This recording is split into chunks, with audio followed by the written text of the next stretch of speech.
চলুন রেডি হয়ে যায় আমার এক নতুন রেসিপি দেখার জন্য। আজকে যে রেসিপিটি বানিয়েছি সেটা হচ্ছে দম নিজাম চিকেন। ভীষণই মজাদার, টেস্টি এবং রিচ একটি রেসিপি। আমরা যে কোনো রেস্টুরেন্ট, হোটেল বা যে কোনো বিয়ে বাড়িতে গেলে এই ধরনের রেসিপি পাই। মানে এই যে চিকেনের যে দম চিকেন, শুধু দম চিকেন না, নিজাম দম চিকেন বা দম নিজাম চিকেন যেটাই বলুন, খুব সুন্দর, খুব টেস্টি, মজাদার একটি রেসিপি।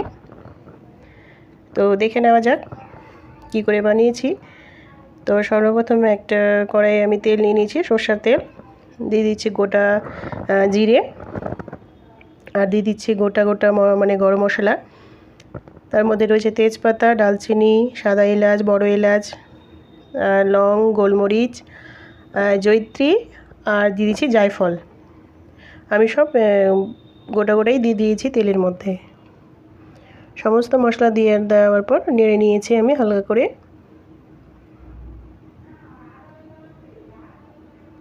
নেড়ে নেওয়ার পর ওর মধ্যে আমি অ্যাড করে দেবো আমি আদা আর রসুন আলাদা করে বেটে রেখেছিলাম। সেই আদা আর রসুন বাটাটা আমি এর মধ্যে অ্যাড করে দেবো।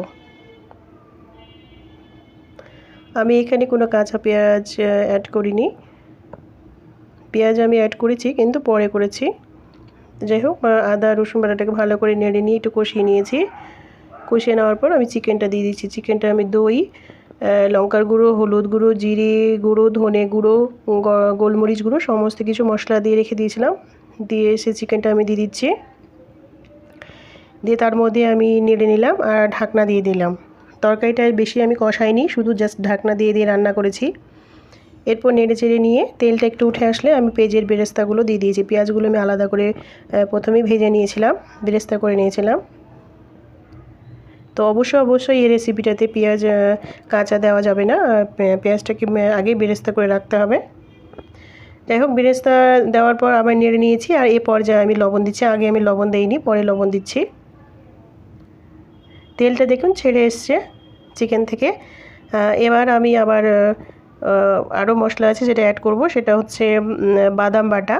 এখানে শুধু কাঠবাদাম আছে, এখানে কোনো কাজু পেস্তা কিছুই, মানে কাজু বা পেস্তা অন্য কিছু নেই, শুধু কাঠবাদাম আমি বেটে নিয়েছিলাম মোটামুটি 20-25টার মতো।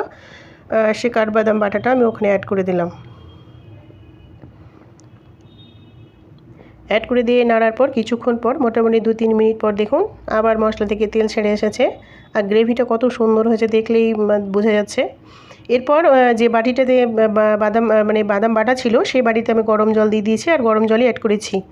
এই রেসিপিতে ঠান্ডা জল ব্যবহার করিনি, আমি টোটালি গরম জল ব্যবহার করেছি। এতে কি হয়, কালার, টেক্সচার যেটা বলছেন, টেস্ট, সমস্ত কিছুই একদম ধরে রাখে গরম জল দিলে। তাই অবশ্যই আপনারাও চেষ্টা করবেন গরম জল ব্যবহার করতে। এখানে জল দেওয়ার পর ঢাকনা দিয়ে আমি কিছুক্ষণের জন্য চাপিয়ে দিয়েছি আবার, মোটামুটি 2-3 মিনিটের জন্য। আর আঁচটা একদম হালকা ছিল। দেখুন এ পর্যায়ে আবার মোটামুটি গ্রেভিটা কমে এসেছে আর মোটামুটি আমার হয়ে এসেছে। এ পর্যায়ে আমার যখন চিকেনটা হয়ে আসবে তখন আমি বড় চামচে আবার 2 চামচ আমি এখানে ঘি অ্যাড করে দিয়েছি। প্রথমে আমি তেলের মধ্যে ঘি দিয়েছিলাম, পরেও আবার আগে 2 চামচ দিয়েছিলাম, পরে আবার 2 চামচ দিলাম ঘি। আর তার মধ্যে দিয়ে দিচ্ছি গরম মশলা গুঁড়ো দিয়ে আমি নাড়িয়ে নেব।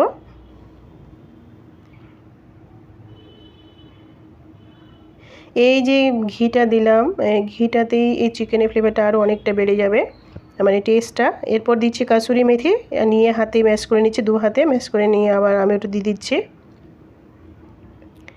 কাসুরি মেথিটা অবশ্যই ইউজ করবেন, রেসিপিটার স্বাদ বহুগুণে বেড়ে যাবে। আর দিয়ে দিচ্ছি কাঁচা ধনে পাতা, দিয়ে আবার একটু নেড়ে নেব। নেড়ে নেওয়ার পর আবার আমি মোটামুটি 1-2 মিনিটের মধ্যে আবার লো হিটে রেখে দিয়েছিলাম।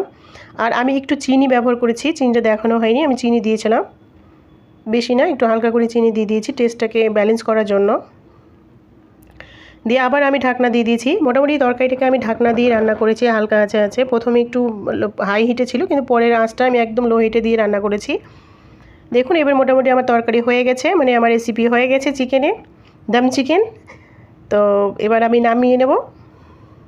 তেলটা উপরে চলে এসেছে, উঠে দেখাই যাচ্ছে যে পুরো তেলটা উঠে চলে এসেছে। আর গ্রেভিটাও আমার মোটামুটি অনেকটাই কমে গেছে। এবার আমি সার্ভ করে নিচ্ছি।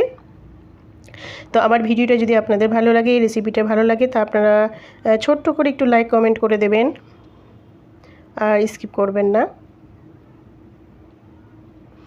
তো যাই হোক এভাবে আমি রেসিপিটাকে সার্ভ করে নিচ্ছি। আর আপনারা অবশ্যই একবার হলো বাড়িতে বানিয়ে খাবেন। সত্যি বলছি, যখন আমি রান্না করছিলাম পুরো বাড়িটা এত মানে মানে পুরো সেন্ট ছুটে গেছিলো পুরো বাড়িতে। আর সত্যি মনে হচ্ছে আজকে রেস্টুরেন্টে বসে আছি বা কোনো বিয়েবাড়িতে আছি। বিয়েবাড়িও না, মোট কথা রেস্টুরেন্টে এসেছি বা হোটেলে এসেছি, সেই খাবার আর পুরোটাই সেন্ট ছুটে গেছে। দারুণ দারুণ দারুণ টেস্টি। একবার হলেও এই চিকেনটা দম চিকেন, নিজাম দম চিকেন অবশ্যই বানিয়ে খাবেন। তো আজকের জন্য এটুকুই। খোদা হাফেজ।